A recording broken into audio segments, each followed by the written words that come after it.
आशा है अच्छे होंगे। तो हम लोग जो है न्यूमेरिकल्स क्वेश्चन देख रहे थे, है ना, एक्सरसाइज 2 के।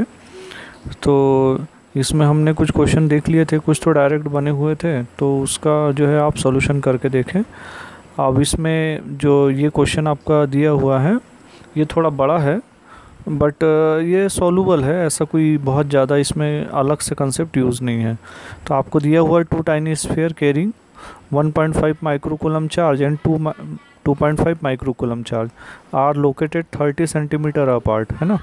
तो ये क्लियर है कि दो चार्ज हो रहे हैं, -1.5 माइक्रोकूलम और 2.5 सॉरी प्लस सही है, एंड 2.5 लोकेटेड 30 सेंटीमीटर एक दूसरे से। Find the potential and electric field बताना at the mid point of the line joining the 2 charge. तो दोनों चार्ज की वजह से मिड पॉइंट में एक बताना है, और at a point 10 centimetre from the mid point in a plane normal to line passing through the mid point. अब एक दूसरा बोल रही है कि भाई जो है एक नॉर्मल से भी पास होगा। तो पहले तो आप इनके फिगर देख लें तो ज़्यादा क्लियर होंगे। तो यहाँ पे 1.5 माइक्रोकूलम और ये 2.5 माइक्रोकूलम, ये दो चार्ज हो गए, दोनों से कितना हो गया 30 सेंटीमीटर डिस्टेंस हो गया। तो इस केस में आपको पहले तो पोटेंशियल निकालना है। पोटेंशियल आपको मालूम है ये 1/4πε0 और ये Q बाय जो है R होता है ना। और अगर इलेक्ट्रिक फील्ड की बात करें तो ये इक्वल देन 1/4πε0 होता है और ये Q/R² होता है। लेकिन यहाँ पे आपके दो चार्ज दिया हुआ, तो फिर से जो प्रिंसिपल ऑफ सुपरपोजिशन फॉलो होगा और उसके आधार पे तो आपको मेनली तो एक तो चार्ज चाहिए और दूसरा जो है जो डिस्टेंस होता है वो आपको चाहिए रहेगा। ठीक है भाई, ओके। तो फिर अपन यहाँ से ये देख लें। तो आप यहाँ पे देख रहे हैं 2 चार्ज यदि अगर यहाँ पे ले रहे हैं ना, तो यहाँ पे ये चार्ज हो गया आपका 1.5 और ये हो गया, डिस्टेंस इतना हो गया 0.3 मीटर, है ना भाई, सेंटीमीटर से तो इसमें बदल दिया। अब पहले अपन पोटेंशियल ले ले, तो potential due to charge A की वजह से पोटेंशियल, और potential due to charge B, तो दोनों को अपन कर देते हैं। फार्मूला तो वही है जो मैंने अब बताया आपको, 1/4πε0 और चार्ज Q/R, तो यही वाला हो जाएगा। अब यहाँ पे ध्यान दे, यदि अगर मान लीजिए ये डिस्टेंस यदि अगर है ना डी डिस्टेंस ये बीच का O पॉइंट लिया, तो ये मान लीजिए है ना हाफ ऑफ डिस्टेंस ले लिया, तो ये कितना हो रहा है D/2 और D/2 मिड पॉइंट पे पूछा है, तो ये D/2 कर दिया, और ये फिर चार्ज Q1 और Q2, है ना, क्योंकि ये कॉमन हो जाएगा इसमें से। ठीक है भाई, तो अब हम यहाँ वैल्यू पुट कर देते हैं, यहाँ से जो है वैल्यू पुट कर देते हैं। तो यदि अगर वैल्यू पुट कर देते हैं तो आप यहाँ पे देख लें, तो वैल्यू पुट करने पर कितना हो जा रहा है, ये वैल्यू आ गई इसकी। तो ये हो गई आपकी वही 9 × 10⁹ 4πε0 की, और ये चार्ज, ये दो चार्ज थे और इसके ऊपर बाहर 10⁻⁻⁶, और ये d की वैल्यू 30 थी, डिवाइड/2 हो गई। तो ये सब सॉल्व किया तो 2.4 × 10 कितना 5 वोल्ट आ जाएगा। ठीक है भाई, है ना। सिमिलरली सेकंड पॉइंट के ऊपर ये इलेक्ट्रिक फील्ड के लिए देखना है। तो इलेक्ट्रिक फील्ड का तो आपको फार्मूला बताया आप अभी, 1/4πε0 और Q/R², ये अपन ने फार्मूला देखा, तो यही फार्मूला इस पे फिट हो जाएगा, है ना। अब ये दो चार्ज की वजह से electric field due to Q2 और electric field due to Q1, ये हो जाएगा, है ना। तो यहाँ पे क्या होगा, मिडिल पॉइंट, है ना। तो इनके डायरेक्शन अलग होने की वजह से एक नेगेटिव ले लिया, ठीक है भाई, अदरवाइज टोटल फील्ड तो आपस में ज्वाइंट ही होता है। तो यहाँ से फिर ये कर देते हैं, तो ये वैल्यू पुट कर देंगे, तो 4 × 10⁴ वोल्ट पर मीटर होगा। ठीक है भाई, तो ये इस तरीके से मिलेगा। और फील्ड का डायरेक्शन बता रहा larger charge to smaller charge, है ना, बड़ा वाला जो चार्ज है आपका, है ना, 2.5 वाले से इसकी ओर लिया हुआ है। ठीक है, अब इसमें दूसरी सिचुएशन अपन ले लेते हैं। तो दूसरी सिचुएशन कैसी हो जाएगी, दूसरी सिचुएशन आपको बोला है कि मिड पॉइंट वाले में, है ना, मिड पॉइंट वाले में। तो मिड पॉइंट वाले में आप देख ले, ये हो गए, ये एक चार्ज और ये दूसरा चार्ज, और मिड पॉइंट से फिर कहाँ तक 10 सेंटीमीटर का डिस्टेंस, परपेंडिकुलर डिस्टेंस। तो ये डिस्टेंस 10 हो गया और ये 15 हो गया, तो स्वाभाविक बात है कि हमको ये डिस्टेंस निकालना पड़ेगा।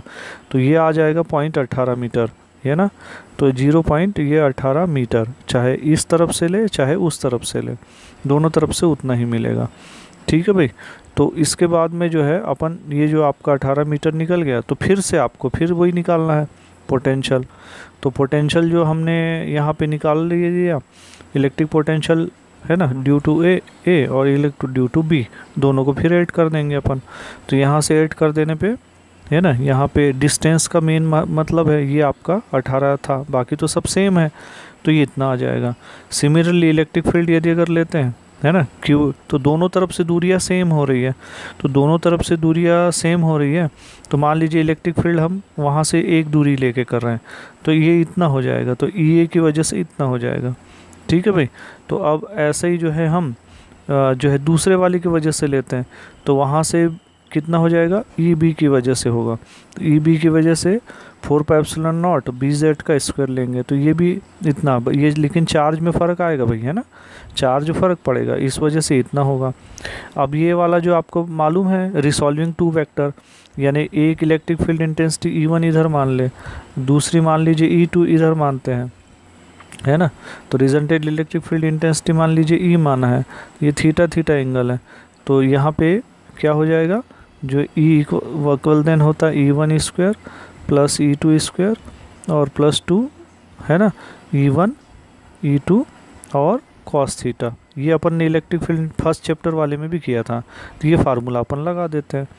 ठीक है, तो यदि अगर ये फार्मूला अपन लगा देते हैं तो यहाँ से ये वैल्यू आ जाएगी। अब आपको यहाँ पे कॉस थीटा की भी वैल्यू चाहिए, तो कॉस थीटा जो एंगल फॉर्म हो रहा है ना, तो ये आपने देखा था है ना, सॉरी यहाँ पे जो है जो आपने लिया हुआ था यहाँ पे ये चार्जेस लिए थे है ना, और यहाँ से कितना था 10 सेंटीमीटर दूरी थी, और ये वाली कितनी है 18 थी, है ना। ठीक है, 0.18 मीटर मतलब। ठीक है भाई, तो यहाँ से अपन ने लिए थे, तो यहाँ पे यदि अगर एंगल लेते हैं यहाँ पे थीटा, तो ये हो जाएगा कॉस लेंगे तो परपेंडिकुलर बाय हाइपोटेनस होगा, तो 10 बाय ये 18 है ना, ये ले लेंगे, तो ये सॉल्व करेंगे तो ये लगभग इतना आएगा। थीटा की वैल्यू लेंगे तो 56 है, लेकिन 2 थीटा निकालना तो इतना हो जाएगा। ठीक है भाई, तो ये वैल्यू अपन यहाँ पुट कर देते हैं। ठीक है, तो कॉस 2 थीटा की वैल्यू अपन देख सकते इतनी होगा, तो इसको मल्टीप्लाई कर देंगे तो ये आ जाएगा। तो इस तरीके से जो आपका वोल्ट है पोटेंशियल है वो इतना हो जाएगा उस पर्टिकुलर डिस्टेंस पे इस पे। ठीक है भाई, क्लियर हो गया ना, है ना।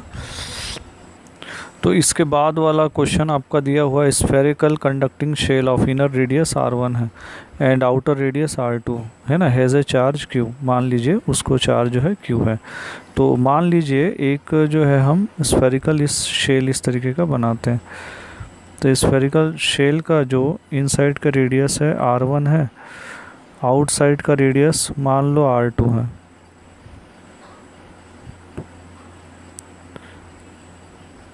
तो ये रेडियस हो गया R2।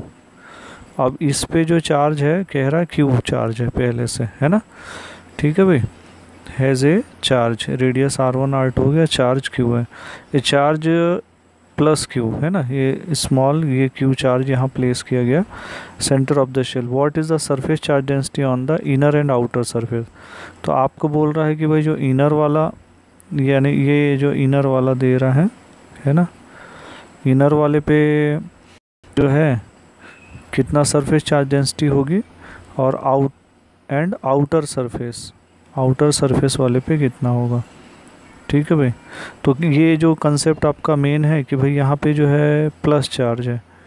ठीक है, तो जो इनर वाले पे जो होगा आपका वो क्या हो जाएगा, नेगेटिव वाला डेवलप हो जाएगा, है ना, इंड्यूस इफेक्ट से यहाँ जो नेगेटिव चार्ज इंड्यूस हो जाएगा। ठीक है भाई, अगर यहाँ नेगेटिव चार्ज इंड्यूस हो गया तो इसके दूसरे वाला जो आउटर सरफेस है उस पर प्लस चार्ज इंड्यूस हो जाएगा। ठीक है, तो कहने का मतलब है बाहर वाली की यदि अगर बात करें तो ये जो है इनर चार्ज को भी कंटेन किया हुआ रहेगा बाहर वाला, तो यहाँ तो टोटल चार्ज हो जाएगा, ये हो जाएगा इस capital Q plus small q, और इनर वाला तो केवल प्लस Q चार्ज होगा, तो उसी हिसाब से हम ये निकाल सकते हैं, है ना। तो आप यहाँ पे देख लें कि जो है चार्ज प्लेस्ड एट है ना, centre of shell is plus Q लिया गया अपन ने, है ना। तो यहाँ पे charge of minus magnitude will be induce inner surface of shell, है ना। तो total charge inner surface of shell minus Q हो जाएगा। तो यहाँ पे सरफेस चार्ज डेंसिटी निकालते हैं तो ये हो जाएगी हमारी, कितनी हो जाएगी यहाँ से, सिग्मा, ये टोटल चार्ज ये ले लेंगे और इनर सरफेस एरिया है ना, आपने मालूम है ना टोटल चार्ज आप जो हमेशा लेते थे, जो फेमस फार्मूला आपको बताता था, तो total charge Q equal than ये हम सरफेस चार्ज डेंसिटी है ना, surface charge density into area लेते थे हम, है ना। तो यहाँ से हम ये निकाल रहे हैं सरफेस चार्ज डेंसिटी, तो total charge by surface area, inner surface area, तो 4 पाई r² होगा, ये माइनस हो जाएगा यहाँ पे, है ना, इनर शेल के लिए। और ऐसे आउटर वाले में लेंगे तो ये दोनों जुड़ जाएगा, तो Q प्लस Q होगा और 4 पाई r² होगा। दूसरा आपको पूछा है कि यदि अगर मान लीजिए इनसाइड में यहाँ पे जो अभी हमने प्लस Q चार्ज लिए थे, यहाँ अगर कोई भी चार्ज नहीं है तो इलेक्ट्रिक फील्ड यहाँ पे 0 होगा क्या, तो उस केस में होगा, है ना, कैविटी में 0 होगा अगर कोई भी जो है शेप भले स्फेरिकल ना हो और एरिया, और अगर उसमें चार्ज नहीं है वहाँ पे, तो यहाँ पे क्या हो जाएगा, यहाँ पे इलेक्ट्रिक फील्ड यहाँ पे 0 मिलेगा। ठीक है, no net work done by the field is carrying a test charge over a close loop is 0 because the field inside the conductor is 0, hence electric field is 0 whatever, कैसा भी shape हो electric field यहाँ पे inside में 0 बताएगा अगर वहाँ पे चार्ज नहीं है तो। ठीक है भाई।